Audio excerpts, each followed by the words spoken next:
So this series was actually pretty good. I one of my friends had posted a thing on social media that she'd watched it, and that was when I was like halfway through it, and I was like, oh snap, then I need to like finish it. That it was good, and I live in Texas, so I can relate. Not necessarily, but I can sort of relate because Texas, basically. You know, whenever my brother and I were watching this, and whenever we saw that, we were like, that's right, Texas. But anyways, this series was good as a whole, and there was some, I feel like some themes and issues that they addressed that I don't think gets addressed very often. One of the main things is, so I forgot what episode it was. One of the characters said something along the lines of, these rich people, they come through this town, they know it's not like a rich town, it's not much to look at. They drive and then like they roll their windows up so the stench of porn doesn't get into their cars and whatnot. And he was saying like, that he got used to that smell, so to speak, that, you know, it's not as repulsive to him or whatever. And I think deeper what that meant was that, yeah, not just in small towns, but communities in general. There are some people there, they didn't get a good hand in life, so to speak. They weren't born in a rich family, a rich neighborhood. They got what they got, okay? And with these characters, you can see that they were born with who they were born with, born by who they were born by. They didn't get to control who their parents were, where they got to live, where they got to grow up. And it wasn't great for them. You know, they weren't privileged. They didn't have a lot of money, a lot of opportunities, if any at all. And they had to live with that. And after having to live with that for so long, they just, I guess they just stopped, you know, thinking of, I guess what other people think of. Like some people, they're like, oh, like I want a big house and I want to be rich and I want to be married to somebody like this or like that. But whenever you, like I said, whenever you don't, not really born with a whole lot and you're stuck somewhere where there's not a lot for you and you get used to it, I guess, maybe, or you just know that this is the life that was given to me and this is the life that I just have to make the best out of. And I feel like that's what they were trying to do. They would always say like, oh, this is just a big old spot of nowhere on Texas. Like, what are we gonna do here? Like, we can't do anything here. Like, we gotta travel out or whatever. And the main character, all she had was her mom, and her baby sister. And her mom was just, let's be honest, not doing a great job of momming. You know, let's just be honest. That's true. It's the cold hard truth. Inviting men over to the house, that's a big no-no, especially when you have daughters, especially young daughters. You just don't do that. Invite men over to the house that are unstable, especially if they use drugs and drink. Come on now, that's like rule number one. And did he even have a job? Was he even contributing? And then it broke my heart because, like I said, there are people, children her age and older, that go through this, unfortunately, all the time. She was working, like she was doing what they say you're supposed to do. Your parents don't have a lot of money. You only got one parent. You came up in a one-parent household. You want to go to college. You want anything other than, them birthing you into this world and maybe some food and clothes and barely a shelter over your head. Get your own job. That she did that. She did what they say you're supposed to do. She was working and she was going to school. She saved up money. It's not like she was going around spending it on her hair or nails or clothes. And I'm not saying that that's bad. She was doing what they say you're supposed to do in her situation. She was doing it.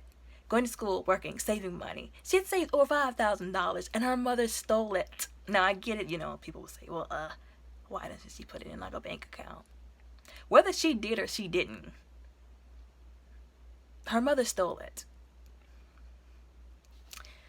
And then had the audacity to, I needed a new transmission. I'm like, well, lady, if you would stop drinking and smoking, maybe you would have had the money for a new transmission. But, you most kids can't say that to their parents because, they would get knocked into next week.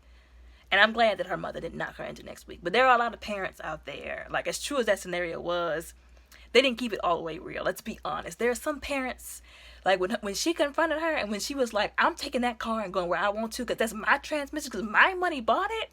Let's be honest. Some parents would have been like, who you think you talking to? And would have knocked them into next week. Even if that was their money, they went into the car to get a transmission. Some parents, they have fragile egos. Let's just be honest. And the pride in them would have rose up and been like, I don't know who you think you're talking to. And bam, she wouldn't have been going nowhere and with a black eye. Let's just be honest with some of these parents out here. But her mother took a step back and was like, well, you know what? She kind of does have a point because I did take her money and use it to get the transmission. So that kind of is like her car now. And she took that car and she went to Panic. And then her friend, boy, I tell you that she had a trifling friend. That's just to be honest. Like, her friend was trifling. Like I get it that she was like mad because she was like, you told me you weren't going to participate in Panic. But after she explained, my mom, like, I think she did explain everything, if I'm not mistaken. After that, it should have been no more like, well, why did you join Panic? Oh my God, you just want to steal the money from me.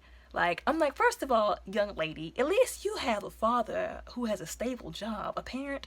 She didn't have a mom in life, but she did have her father who had a stable job, making good money. Okay, he might not have been rich, but he was making good money. I know he was making more money than her mama was making.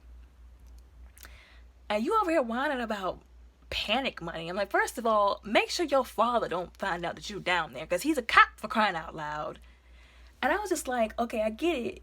You were mad at first. But then she explained it to you. Well, she didn't have to. She did not have to, but she did.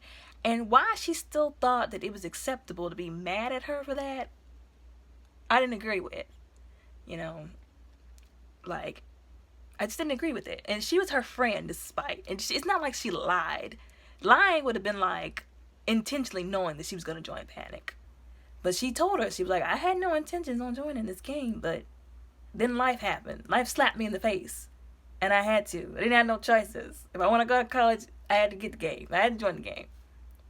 And the stuff they had these kids doing, walking on that thing, and I still don't know who shined that laser pointer at him, made him almost fall to his death. Like, he could have died. So whoever shined that laser pointer at him, whether it was who he confronted or not, should have got smacked. That's all I'm gonna say about that. Now, like I said, the names escape me very easily. I forgot what his name was.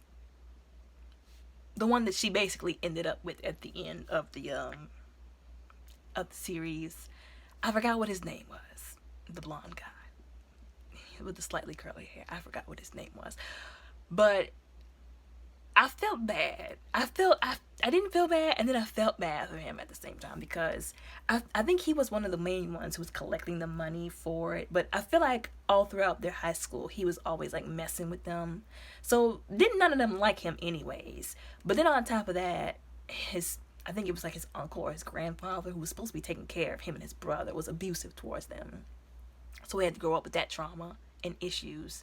And then his brother was always doing illegal stuff. Well, he was doing illegal stuff too, but we're not gonna go there. And that just put a bad rap on him. But he didn't make it any better himself by just, like, he was always drinking, always had girls hanging off his shoulder. It's like, I understand that you're not as bad as you might seem, but don't make it worse by making yourself look bad. And so at first I was like, this guy, he's not a good guy. He's just a jerk. But then, like, after, seeing him interact with the main character, especially after he did go in there to try to get her out of that burning building, I was like, okay, so I was wrong. He's not as bad as he seems. But again, don't hurt how you look by acting like the bad boy, okay? And then I was so mad because the guy that was her friend, the guy with the glasses, why didn't they I'm like, okay, is it rocket science? Like, I hate watching it when two people clearly like each other, and because one or both of them is too afraid to tell the other one because of rejection. I get it. They just don't do it. I mean, I get it. That's very realistic, but in my mind, I was like, if y'all don't get y'all behinds up and tell each other that y'all like each other so we can figure out if y'all gonna be together or not. And then they didn't even end up together because he ended up leaving to go to college. And then another thing that reminded me of, I still, like I said, I don't remember anybody's names. That young lady with the kind of wavy black hair that stole the money. I'm like, first of all, she broke and she entered in his father's house. And then she stole the money. And I was like, that is awful. I was like, why would she do that? I mean, other than to have money. But I was like, she's an awful person. That's just raggedy to do. And then he was like, oh my God, after he went to the spot where he hid it and found out that it was gone. And I'm like, he should have done better. He should have found a better hiding spot. Like, he should have took that money and drove, like, he should have drove for some miles. Like, he should have did something. He should have put it in a, I don't know, but, you know, I wouldn't say put it in a bank account because that's leaving a paper trail, sort of, or a digital trail. And then the bank's going to be like, well, young man, where did you get this money from? You don't have a job, do you? And then God forbid if his father would have found out, he'd been like, where in the heck did you get, I think it was like $50,000 that they had that year. So he couldn't really put it in a bank unless he wanted it to get snatched up by the authorities.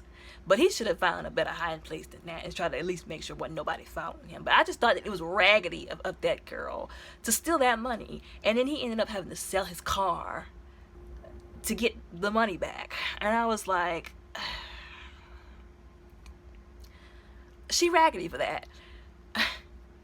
And then the thing where they had to do with the joust, like, who comes up with that? Like, clearly nobody thought, we actually want y'all to, like, live after this, like, without bodily harm or just period. Like, who comes up with stuff like that? That was just ridiculous to me. Like, it's like, do you want there to be a successor after this game? Because clearly you must not. Like, clearly. But anyways, and then her finding out that her friend stabbed her in the back, that broke my heart too. Watching her cry like that, I was like, dang. And then her getting into it with her mom over and over again, and then the guy trying to choke the life out of her because she took the drugs and she threw it all in the floor, and then him smacking the spit out of her mouth, and then her trying to help her get away, and then her trying to take care of her sister, and she's only 17, 18 maybe. And then, you know, thank God she had that older lady that she was working for, and she was